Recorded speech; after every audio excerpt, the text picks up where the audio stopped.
Hello guys, मेरा नाम है शशांक बेलवाल। और गाइज आज की इस वीडियो में मैं अपनी Hyundai i20 का एक ओनरशिप रिव्यू आपके सामने लेके आया हूँ। तो अभी वैसे मैं अपने गांव के रास्ते में हूँ, ऑन द वे हूँ, लेकिन मैंने सोचा कि चलो इस पॉइंट ऑफ टाइम पे ये बहुत अच्छा टॉपिक है इस गाड़ी को लेके। तो मैंने सोचा कि चलो एक ओनरशिप रिव्यू, एक अच्छा लॉन्ग टर्म रिव्यू अपने चैनल पे पोस्ट करता हूँ। तो बहुत सारे लोग जो मेरे को फॉलो करते हैं, मेरे सब्सक्राइबर, उनको पता है कि हमारे पास दो गाड़ी है, wagon CNG and this i20 एस्टा optional. ठीक है, तो गाइस ये जो i20 है ना मेरे पास, ये 2014 का अक्टूबर का मॉडल है। उस समय ये लॉन्च हुई थी गाड़ी 2014 में। क्रेटा और ये एक साथ लॉन्च हुई थी, फर्स्ट जन, और ये एलीट i20 लॉन्च हुई थी। तो उस समय जो 2014 का अक्टूबर का मॉडल है ये, तो तब से लेके अब तक ये गाड़ी 1,10,000 किलोमीटर चल चुकी है। ठीक है, तो अब मैं एक बहुत बड़ा आपको लॉन्ग टर्म रिव्यू देने वाला हूँ और आपको बताऊंगा कि क्या ये गाड़ी आज आपको लेनी चाहिए i20, पहली बात। और दूसरी बात कि अगर आपको सेकेंड हैंड में i20 लेनी है तो क्या ये एक आपका वाइज डिसीजन रहेगा या नहीं रहेगा। ठीक है, तो हमारे पास दो बातें हैं जिसको मैं आज कवर करूंगा कि लेनी चाहिए नहीं लेनी चाहिए। ठीक है, तो गाइस पहली बात है, गाड़ी को इतने दिन चला लिया, 1,10,000 किलोमीटर गाड़ी चल गई। गाड़ी में कोई किसी तरीके की मैं कमी पेशी बताऊं, सब कुछ बताऊंगा, सब कुछ कवर करूंगा। लेकिन अगर चैनल पे नहीं हुआ है तो प्लीज़ पहले चैनल को सब्सक्राइब कर लीजिए और लाइक कीजिए इस वीडियो को, और अपने दोस्तों को भी शेयर कर लीजिए जो i20 से रिलेटेड इन्फॉर्मेशन गैदर कर रहे हो। ठीक है, तो गाइस 1,10,000 किलोमीटर चला ली हमने गाड़ी में आज तक कोई प्रॉब्लम नहीं आई इंजन से लेके। ठीक है, गाड़ी की मैं नॉर्मली जेन्युइन सर्विस कराता रहा, 50,000 किलोमीटर तक हमने इसकी कंपनी में सर्विस कराई, और फिर उसके बाद हम बाहर एक अपने पहचान के प्रिय मैकेनिक हैं, उनके पास हम शिफ्ट हो गए, जो कि बहुत अच्छी सर्विस करते हैं। ठीक है, तो 1,10,000 किलोमीटर में सर्विस हुई। सर्विस के अंदर क्या क्या हुआ है, 2 बार क्लच प्लेट चेंज हुई है गाड़ी की। रीज़न, क्योंकि क्लच प्लेट घिस जाती है। ठीक है, एक बारी पूरा सेट ऑफ टायर हम चेंज कर चुके हैं इस गाड़ी में, क्योंकि कोई भी टायर 1,10,000 किलोमीटर नहीं चल पाते, तो हमने 60-70,000 किलोमीटर पे गाड़ी के टायर चेंज करा दिए हैं। ठीक है, ये खर्चा कराया हमने गाड़ी के पार्ट्स में। ठीक है, जो कि यूजेबल है। ये कहीं ना कहीं पार्ट्स घिसते हैं, टायर घिसता है ऑब्वियसली, और क्लच प्लेट घिसती है, इसलिए वो एक टाइम पे चेंज होती है। ठीक है, बाकी इसकी गाइस नॉर्मल ऑयल चेंज होता है, इसके ऑयल फिल्टर चेंज होते हैं, इसका एयर फिल्टर चेंज होता है, नॉर्मल जो सर्विस रूटीन है वही। इसके अलावा हमने गाड़ी में आज तक 1 रुपया नहीं लगाया इन टर्म ऑफ कि हाँ भाई कार में ये दिक्कत आ रही है या वो दिक्कत आ रही है, चलते चलते ये दिक्कत आ रही है। ठीक है, अब जो चीज़ अभी मुझे याद आया कि मैंने एक जगह खर्चा किया है इस पर, वो है इसका AC। ठीक है, तो इसका AC एक बार पूरा बंद पड़ गया था, i20 पे दिक्कत है AC इसकी, तो अभी वो ठीक कराया, लेकिन अभी भी वो दिक्कत दे रहा है, लेकिन वो जल्दी ठीक हो जाएगा। और जो उसका करंट कंप्रेसर है वो मैंने रिप्लेस करा दिया था, उसका सेकेंड हैंड मैंने कराया था, 10,000 रुपये का खर्चा आया था। तो ये इशू आया बस कि पार्ट्स में अगर मैं बात करूँ तो। इसके अलावा गाइस गाड़ी में कोई दिक्कत नहीं है, तब से लेके अब तक गाड़ी बहुत बढ़िया चलती है। ठीक है, अब मैं बात करता हूँ गाइस मेरी गाड़ी का रन कितना है रोज़ का। तो मेरी गाड़ी रोज़ 40-50 किलोमीटर चलती है मेरे ऑफिस आने जाने के लिए।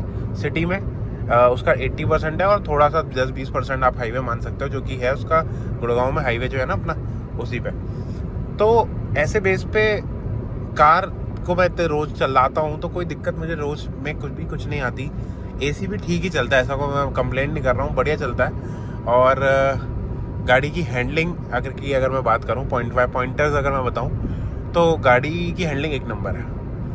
इतनी बढ़िया हैंडलिंग है इस गाड़ी की भाई। मैं अभी भी यहाँ पर आप देख सकते हो, अगर 100 पे चल रहा हूँ, और 100 पे चलाने के बाद गाइज इतनी चिपक के चल जाती है गाड़ी, तब जाके दब के चलती है पूरी रोड पे, कि आप ऐसे भी घुमाओगे ना गाड़ी को तो आपको कहीं से झोंक या झोलाव जिसे कहते हैं ना, झोल नहीं आएगा गाड़ी के अंदर, आराम से चलती है। गाड़ी के अंदर झटके भी आ जाए ना रोड पे तो भी गाड़ी अपनी ग्रिप नहीं छोड़ती, सबसे अच्छी चीज़। ठीक है, अब रही बात इसके साथ साथ, भाई अगर ग्रिप अच्छी है तो ब्रेकिंग भी तो अच्छी होनी चाहिए, क्योंकि गाड़ी अगर आप ग्रिप अच्छी होती है तो गाड़ी थोड़ी तेज भी भगाओगे ऑब्वियसली। तो क्या इसके ब्रेक्स, तो भाई ब्रेक्स तो 10 में से 20 नंबर दूंगा मैं आपको। इतने बढ़िया ब्रेकिंग सिस्टम है इस गाड़ी का, ABS है फ्रंट में, और इतना प्यारा ब्रेकिंग सिस्टम है गाइस कि वो मैं काबिल तारीफ़ है। कहीं सिचुएशन पे ऐसी जगह मैंने गाड़ी जाम करी है कि मुझे लगा कि आज लगेगी गाड़ी, लेकिन भाई गाड़ी के ब्रेक्स ने गाड़ी को बहुत अच्छे से रोका है, और स्टेबल रहती है गाड़ी, इधर उधर नहीं भागती ब्रेक डालने के बाद। तो गाइस हैंडलिंग और ब्रेकिंग एक नंबर, किसी तरीके की कोई दिक्कत नहीं आती। अब बात करते हैं जिस चीज़ के वजह से i20 बहुत बदनाम है, और वो है गाइस इसका एवरेज। तो गाइस एवरेज सच में कम है। सिटी के अंदर आपको 10-12 दे देगी, और 10 से कम भी देखा है मैंने, मुझे भी मिला 10 से कम। लेकिन सिनेरियो तब होता है जब वो गाड़ी बहुत ज़्यादा जाम में हो और एसी चल रहा हो। ठीक है, हाईवे पे अभी मैं चला रहा हूँ 100 की स्पीड पे क्रूज कर रहा हूँ, मुझे 17-18 का एवरेज मिल जाएगा, बेस्ट है। और इतने की मैं उम्मीद कर रहा हूँ, इतना ही मुझे मिल जाए बहुत है। अब रीज़न क्या है गाइस इसका जो एवरेज इतना कम आता है, उसका रीज़न है क्योंकि इसका भारी वजन है। गाइस ये ना 1200 किलो की गाड़ी है, और इंजन इसके अंदर 4 सिलेंडर है, जो कि ग्रैंड आइटन में भी आता है, और एक्स्टर और i20 जो नई वाली आ रही है उसमें भी आता है। तो गाइस ये कहीं ना कहीं इंजन ना इतने वजन के साथ एवरेज नहीं निकाल पाता। ठीक है, अगर हम कंपेयर करें इसका जो सबसे ज़्यादा जो इसका कंपटीटर है वो है बलिनो। तो बलिनो बहुत ज़्यादा एवरेज दे देती है, क्यों? क्योंकि वो हल्की गाड़ी है, 800-900 किलो की गाड़ी है वो, और 4 सिलेंडर का इंजन है, तो भाई वो अच्छी एवरेज निकालेगा। ऑब्वियसली वजन का है, बॉडी टू वेट रेशो जो है ना वो बहुत ज़्यादा है, मतलब i20 का अगर मैं बात करूँ तो। ठीक है, और इसी की वजह से वैगना जो है ये बलिनो से थोड़ी सी कम भगती है, ये भगने में थोड़ी सी कम है। अगर मैं बात करूँ इसकी एक्सीलरेशन तो थोड़ी सी कम है बलिनो के मुकाबिल, अगर मैं बात करूँ तो। लेकिन एक बार जब स्पीड पकड़ लेते तो कोई दिक्कत नहीं आती, मतलब इसका मिड रेंज जो है वो बढ़िया है, किसी तरीके की कोई दिक्कत नहीं है। अब मैं हाईवे पे इसको चलाता हूँ, अब मैं हाईवे पे गाँव निकला हुआ हूँ, तो गाइस मुझे कसम से 300 किलोमीटर मुझे चलना है और थकावट फील नहीं होती, सबसे अच्छी चीज़। अब हम वैगनार में जाते हैं, वैगनार के अंदर झोल झाल काफ़ी आते हैं, तो कहीं ना एक अनईजीनेस हो जाती है वैगनार चलाते चलाते। लेकिन i20 के अंदर ना कभी कुछ ऐसा फील नहीं हुआ, क्योंकि i20 दब के चलती है, स्टेबल है, और इसकी जो सीटें है ना, उसका जो कुशन है वो बहुत प्यारा है, जिसकी वजह से गाड़ी में कोई कमी नहीं लगती, और ऐसा लगता है आप लग्जीरियस वे में अपने घर जा रहे हैं। अच्छी बात यह है कि इसका NVH लेवल, इसके अंदर जो इसका इंजन का वाइब्रेशन है वो अंदर आता ही नहीं है। अभी भी मैं 3000 RPM पे चल रहा हूँ, इंजन की कोई आवाज़ ही नहीं है। और आइडली भी अगर मैं 2-3 हज़ार RPM पे लेके जाऊँ ना इसको, तो कोई दिक्कत नहीं आती, गाड़ी के अंदर कोई इंजन की आवाज़ नहीं आती। बहुत अच्छी चीज़ है ये इसकी, मैं इसी चीज़ पे बहुत फिदा हूँ कि i20 के इंजन की आवाज़ नहीं आती। अब रही बात गाइज इसकी मेंटेनेंस, तो देखो गाइज कंपनी से कराओगे तो 7-8 हज़ार रुपये फटका लगेगा ही लगेगा, क्योंकि मेंटेनेंस महंगी है i20 की, पार्ट्स महंगे हैं इसका इंजन ऑयल भी महंगा डलता है। लेकिन वही अगर आप बाहर से कराओगे तो 4-5 हज़ार रुपये में आराम से सर्विस हो जाती है, बढ़िया, बिल्कुल टनाटन हो जाती है गाड़ी। अब रही बात अगर आपको पार्ट चेंज कराने, तो हाँ इसके पार्ट्स थोड़े से महंगे हैं, बट इंजन के पार्ट्स इसके मिलते जुलते हैं ग्रैंड आइटन से, तो आप ग्रैंड आइटन के पार्ट्स नहीं कह रहा मैं लगाने के लिए, लेकिन प्राइस जो है वो काफ़ी हद तक सिमिलर है। अब रही बात इसके दूसरे जो पार्ट्स हैं, फॉर एग्जांपल दरवाजे हो गए, ये ORVM, तो गाइस ये बहुत महंगे हैं, लिटरली 20-22 हज़ार रुपये के ये दोनों ORVMs आते हैं पेयर में। मैं हेडलाइट पता करने गया था तो 15 हज़ार रुपये की एक हेडलाइट है प्रोजेक्टर वाली, और 7 हज़ार की इसकी नॉर्मल वाली लाइट है जो होती है। तो गाइस अगर मैं बात करूँ इसके सारे पार्ट्स की, तो पार्ट्स में तो महंगी है गाड़ी, देखो नो डाउट। लेकिन वही वाली बात है कि ये फिट एंड फिनिश जो देती है हुंडई, जो चलाने का एक्सपीरियंस है, वो इसका बलिनो से फार बेटर है। अब इसके साथ अल्ट्रोज भी इसके साथ है, लेकिन अल्ट्रोज से भी फार बेटर है, क्योंकि अल्ट्रोज के अंदर आता है 3 सिलेंडर इंजन। आगे जाके बलिनो में भी 3 सिलेंडर इंजन आने वाला है, तो वाइब्रेशन वहाँ पे होगी, लेकिन इसके अंदर हमें किसी भी तरीके की कोई वाइब्रेशन नहीं मिलती, क्योंकि 4 सिलेंडर इंजन है। और गाइस 1,10,000 किलोमीटर चल गया और अभी तक हम चला ही रहे हैं, कोई दिक्कत नहीं आ रही है, तो कोई इशू नहीं है। लोग लेने के बाद इसमें CNG लगाते हैं, तो ये गाड़ी बहुत सक्सेसफुल है, खूब बढ़िया चलती है CNG में, कोई दिक्कत नहीं आती। अब रही बात गाइज इस गाड़ी का आगे लॉन्ग टर्म, आपको क्या लगता है कि इस गाड़ी को लेना चाहिए नहीं लेना चाहिए? तो गाइज मैं कुछ ईयर्स के नाम लेता हूँ। फॉर एग्जांपल 2018 या 19 के बाद की जितनी i20 है, आप उन्हें सेकेंड हैंड वे में ले सकते हो, ठीक है, क्योंकि वो ज़्यादा पुरानी नहीं है, 4-5 साल पुरानी गाड़ी i20 में कुछ नहीं है। लेकिन वहीं अगर आप 2014, 15, 16 इन सब ईयर्स की गाड़ी लोगे, 17 की भी, 18 की भी, तो वो कहीं ना कहीं आपको गाड़ी कहीं ना कहीं पिटी मिलेगी, या आपको ज़्यादा चली हुई मिलेगी।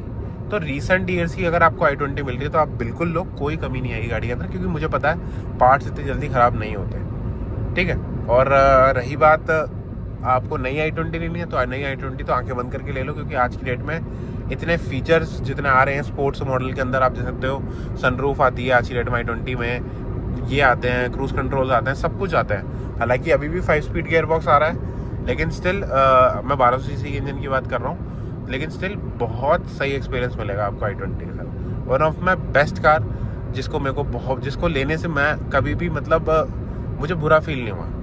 बहुत अच्छी गाड़ी है, मतलब न्यू जनरेशन लड़कों के लिए फार बेटर गाड़ी है।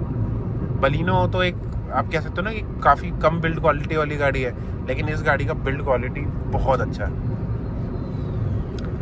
गाइस आज 10, 11, 12 साल होने जा रहे हैं इस गाड़ी को, लेकिन आज भी इसका हॉर्न एक नंबर मक्खन की तरह बजता है। किसी भी तरीके की कोई वायरिंग का इशू नहीं है भगवान की दुआ से, किसी भी तरीके का कोई इशू मेरे को फील नहीं हुआ, apart from AC, apart from ये जो भी इसका सर्विस का काम है। इसके अलावा गाड़ी ने कभी कोई तस से मस नहीं हुई, बहुत बढ़िया चलती है गाड़ी। अब गाइज मैंने आपको बताया कि इस कार को लेना क्या सही है नहीं सही है, क्या ठीक है या नहीं, तो गाइज गाड़ी को लेना बिल्कुल ठीक है।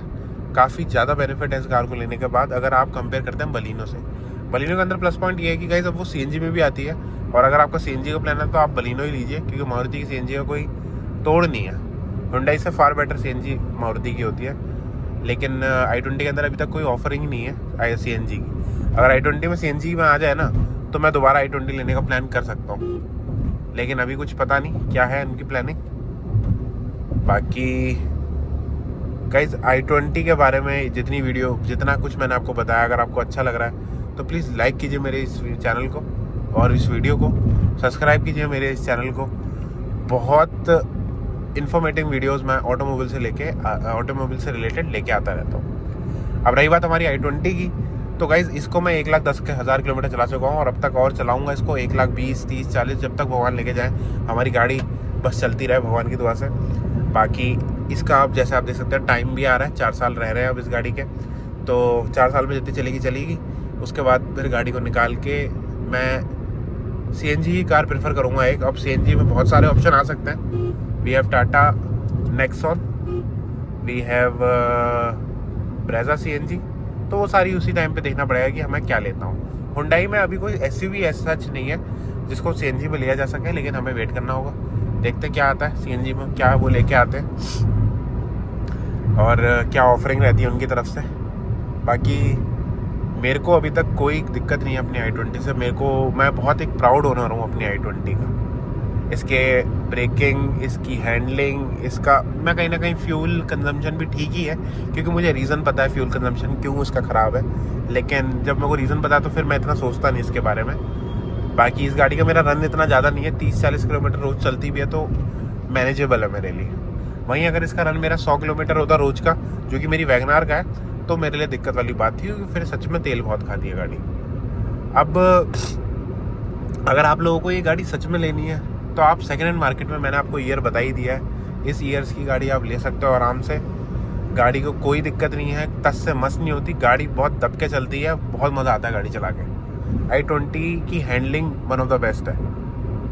भाई गाइस वीडियो अगर आपको हेल्पफुल लगे, और अगर कोई पॉइंट मैं छोड़ रहा हूँ i20 के बारे में बताने पे इस वीडियो में, तो आप चैनल के नीचे कमेंट कर सकते हैं वीडियो पे, और मेरे को बता सकते हैं, तो मैं आपको ऑन द स्पॉट कमेंट के थ्रू रिप्लाई करके आपको जवाब दे दूँगा। भाई गाइस वीडियो बने रहने के लिए अब तक थैंक यू फॉर वॉचिंग। मिलते हैं नेक्स्ट वीडियो में, तब तक के लिए बाय।